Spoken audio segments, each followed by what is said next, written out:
I want to tell you about the worst day of my working life and how it turned into the best thing that ever happened to me professionally. Because sometimes the universe has a way of course correcting, but only if you keep your head down, do your job right, and trust that the truth has a way of rising to the surface, no matter how hard someone tries to drown it.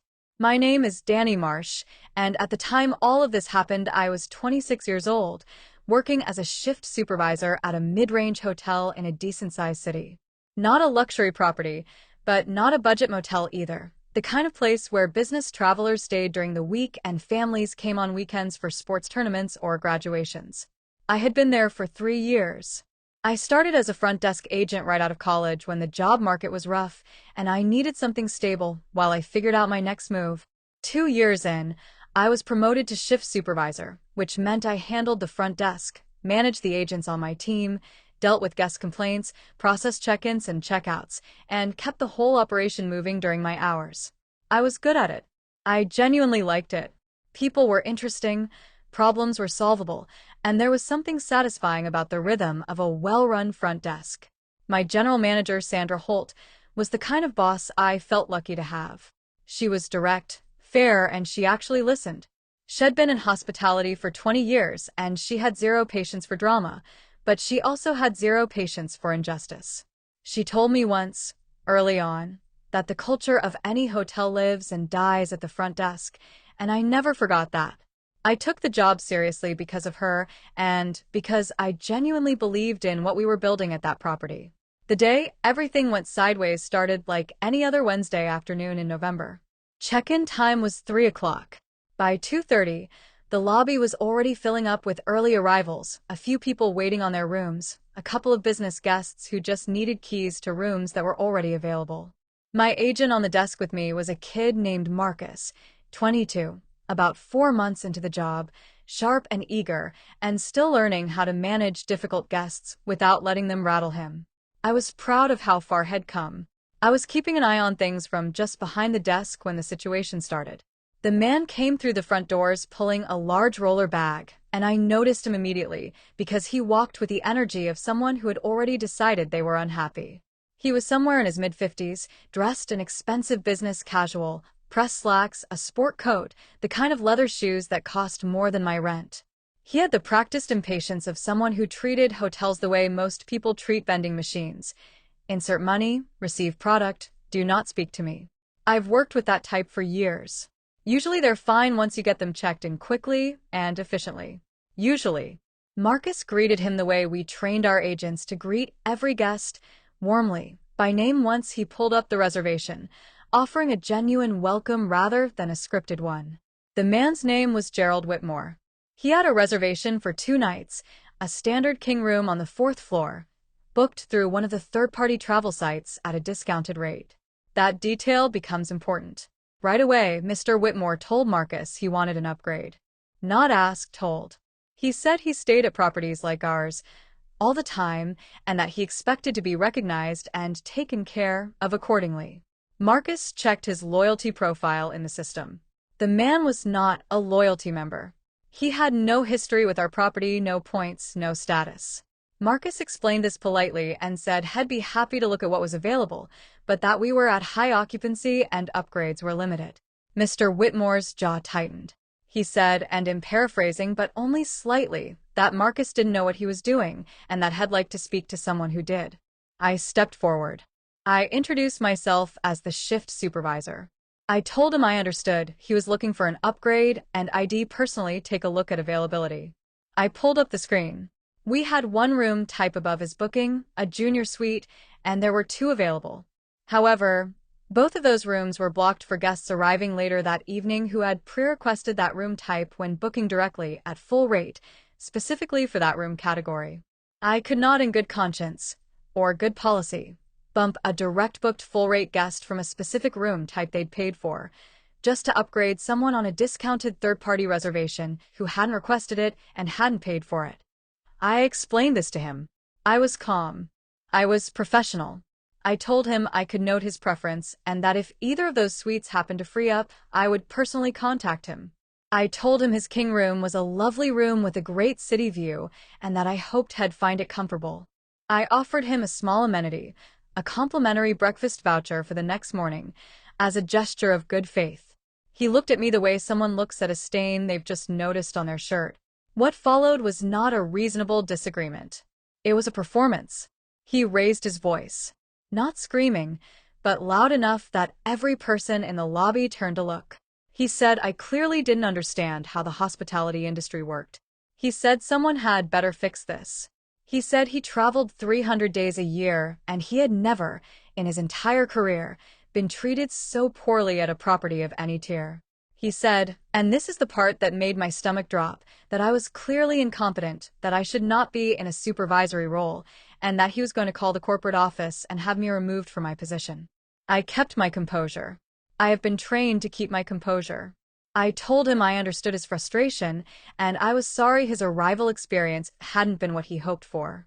I told him my name again, spelled it out for him in case he wanted to note it, and I repeated my offer to have him contacted if a suite became available. I handed him his key cards and directed him to the elevators. He snatched the key cards out of my hand. Not grabbed, snatched. There is a difference. And then he leaned over the desk and said, quietly enough that only Marcus and I could hear, people like you don't last in this business. I'll make sure of it. Then he walked to the elevators, and he was gone. Marcus looked at me. His face was pale. I told him had done nothing wrong, that had handled it perfectly, and that we were going to finish our shift and not give Mr. Whitmore another ounce of our energy. I meant it when I said it. But I'd be lying if I told you his words didn't sit in my stomach for the rest of the afternoon like a stone. He followed through on his threat. That same evening, I found out through our front office manager, Priya, that Mr. Whitmore had called the customer service line for the hotel's parent management company and filed a formal complaint. In the complaint, he alleged that I had been rude, dismissive, and unhelpful. He said I had refused to accommodate him without explanation. He said Marcus had been poorly trained and that the entire check-in experience had been humiliating. He said I had spoken to him in a condescending tone and treated him as though his business didn't matter. Every single one of those claims was false. I knew they were false. Marcus knew they were false. And I had to believe that the cameras knew they were false too. Our hotel had a comprehensive camera system. The lobby was fully covered from multiple angles. The front desk had 2 cameras positioned to capture both the guest-facing side and the agent-facing side. This was standard for any property that dealt with cash transactions and guest disputes. I had worked under those cameras for 3 years. I had never once behaved in a way I would be ashamed to have recorded. It sounds like something you'd put on a motivational poster, but I genuinely believed it. Act the same whether or not anyone is watching, because someone always might be. Sandra called me into her office the next morning. I came in on my day off because she asked me to, and because I wanted to. She told me about the complaint. She told me the management company had flagged it for review because Mr. Whitmore had mentioned filing a review with a third-party booking platform as well, and those public-facing reviews triggered a standard escalation process. She told me she was required to investigate, but that she wanted me to know, looking me in the eyes, that she was going into that investigation without any assumption of wrongdoing. I told her everything, every detail, in order, exactly as it happened. I told her about the loyalty profile check, the blocked suites, the breakfast voucher, the voice raise, the snatch of the key cards, the quiet threat. I kept my voice steady. I told her I wanted her to pull the camera footage. She nodded. She'd already put in the request. What I didn't know, and what Sandra told me later, was that Mr. Whitmore had also called the front desk the night before, after I'd gone home, and spoken to the night audit agent, a woman named Terry, asking her leading questions about what usually happens when guests request upgrades and whether management had a practice of denying them to certain types of guests. Terry, bless her, had noted the call in the guest log and flagged it for Sandra. He was building a case. Or trying to. The footage review took 2 days. Sandra reviewed it herself, along with our regional director of operations, who had come in for an unrelated property visit and was asked to sit in. They watched the entire interaction from check-in to elevator. They watched it twice. I was called back in on day 3. The meeting included Sandra, the regional director, a composed woman named Patricia Engel who I had met maybe twice before, and our HR representative on the phone from the corporate office. I sat down across from them, and I thought, this is either the end of something or the beginning of something. I didn't know which. Patricia spoke first. She said that after a thorough review of the security footage, the guest log notes from Terry, the reservation record, and the hotel's room-type policy documentation, the management company had determined that my handling of the situation had been exemplary. Her word, exemplary. She said the footage showed a professional, patient, well-composed interaction in which I had followed protocol correctly in every respect, communicated clearly, offered an appropriate service recovery gesture, and maintained my composure in the face of escalating and inappropriate behavior from the guest. She said the complaint was being formally closed with a notation that it was unsubstantiated. She also said, and this is the part one hadn't expected, that Mr. Whitmore's account of events was contradicted by the footage in several specific and material ways. He had claimed I raised my voice. I had not. He had claimed I refused to explain my reasons. The footage showed me explaining, at length, with patience. He had claimed Marcus had been rude and dismissive. The footage showed Marcus doing everything right. He had claimed no solution was offered. The footage showed me offering the breakfast voucher, which he accepted before leaving. Patricia said that in situations where a guest complaint is found to be materially false and the guest has additionally engaged in conduct that could be considered threatening toward an employee, she was referring to the comment about making sure I didn't last in the business. The management company's standard practice was to add a notation to that guest's profile. Mr. Whitmore, going forward, would be flagged in the system. Any future reservation he made at a property in the portfolio would require general manager approval. If he exhibited similar conduct at another property, he could be permanently barred. I sat there for a moment after they finished. I asked if I could say something. They said yes. I said I wanted it noted in whatever documentation existed that Marcus had handled the initial interaction well, and that whatever came out of this process, I did not want it to have any negative impact on his employment record. They confirmed it wouldn't. Patricia said that, if anything, what the footage showed of Marcus' conduct was commendable for someone 4 months into the role. I thanked them. I walked out into the hallway. I stood by the window that looked out over the parking lot for about 30 seconds, just breathing. Then I went back to the front desk and finished my shift. But that's not quite the end of the story. Because Mr. Whitmore had also posted that review. Had done it quickly, the morning after his complaint call, before any investigation had taken place. 2 stars. The review said the staff was rude and unaccommodating, that the supervisor on duty had been dismissive and condescending, and that the property had a serious management problem. He used my first name. He used Marcus' first name. He described us both in terms that were, to put it charitably, unfair. That review sat there while the investigation was happening. I saw it. Marcus saw it. A few regular guests who followed our properties page saw it, and, I found out later, actually reached out to Sandra directly to express surprise because their experiences with me had been nothing but positive. That was touching, genuinely. But the review was still there, public, with our names in it. After the investigation closed, Sandra submitted a formal management response to the review on behalf of the property. She wrote it carefully. I saw it before she posted it, and it didn't attack Mr. Whitmore personally, but it stated clearly that the incident had been investigated thoroughly with the assistance of security footage and corroborating documentation, that the staff members named had been found to have acted professionally and in full accordance with hotel policy, and that the claims in the review did not reflect the recorded events. She invited anyone with questions to contact her directly. The platform reviewed our response and the supporting documentation Sandra submitted to their dispute process. The review was removed. Mr. Whitmore did not come back. He did not call again. Whatever had expected to happen, my firing, a formal reprimand, a groveling apology from management, none of it materialized. What materialized instead was a closed complaint, a flagged guest profile, a removed review, and a notation in my personnel file that I handled a difficult situation with professionalism that reflected well on the property. I've thought about that interaction a lot over the years since. Not obsessively, not bitterly, but in the way you turn a lesson over in your mind to make sure you've really absorbed it. What Mr. Whitmore believed, I think, was that he held all the power in that moment. He was a guest.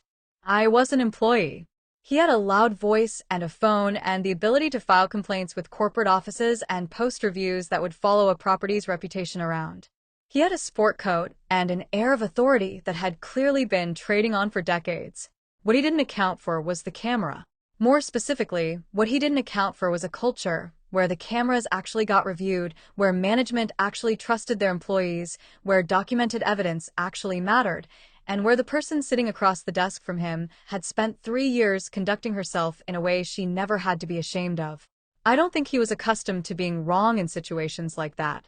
I think in his experience, the employee backed down, or management sided with the guest to avoid conflict, or the complaint just sort of went away quietly in a way that left the employee feeling vaguely punished even if nothing formal happened.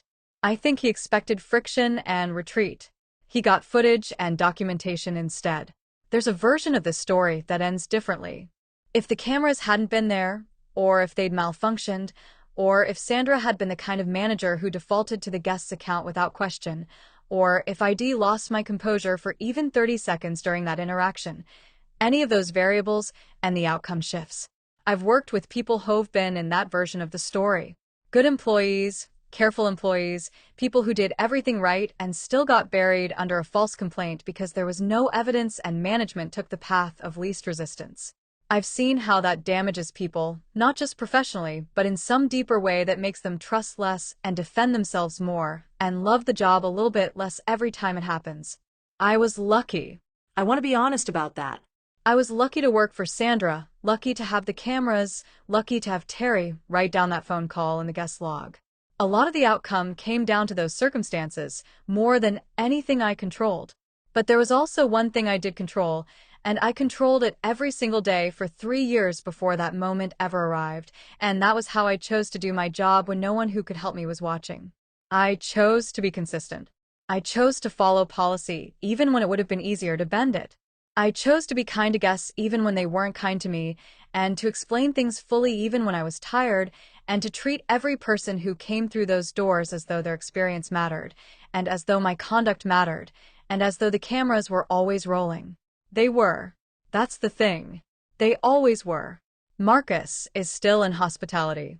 He's a front desk manager now at a larger property, and I heard through a mutual connection that he's great at the job, which surprises exactly no one who worked with him. Sandra retired 2 years ago, and her going-away party was the kind of event that made you realize how many people a good manager quietly shapes over a career. Patricia Engel moved up to a vice president role at the management company, and I like to think that her willingness to sit in on a 2-day footage review for a single guest complaint at a mid-tier hotel was part of what made her the kind of leader worth promoting. I left the property eventually, not because of anything that happened with Mr. Whitmore, but because I was offered a general manager position at a sister property across town, and that was the opportunity I'd been quietly working toward. My first week as GM, I sat down with my front desk team and told them this story. Not to impress them or warn them, just to tell them. The culture of a hotel lives and dies at the front desk. You are the first thing most guests see and the last thing many of them remember. Conduct yourselves like the cameras are always on because they are, but more importantly, because that's just who you are. I told them that if anyone ever treated them the way Mr. Whitmore treated me and Marcus, they were to stay calm, be professional, document everything, and come to me. I told them I would back them up. I told them I had been backed up, once, by a manager who valued evidence over convenience, and that it had changed how I understood the cameras see what actually happens. If you do your job right, that works in your favor. If you don't, it works against you. The playing field isn't always level, and not every story ends the way this one did. I know that, and I won't pretend otherwise. But the foundation you build with consistent, honest work is the foundation that holds when someone tries to knock it down. Mr. Whitmore walked out of that hotel assuming he'd won. He hadn't even landed a hit.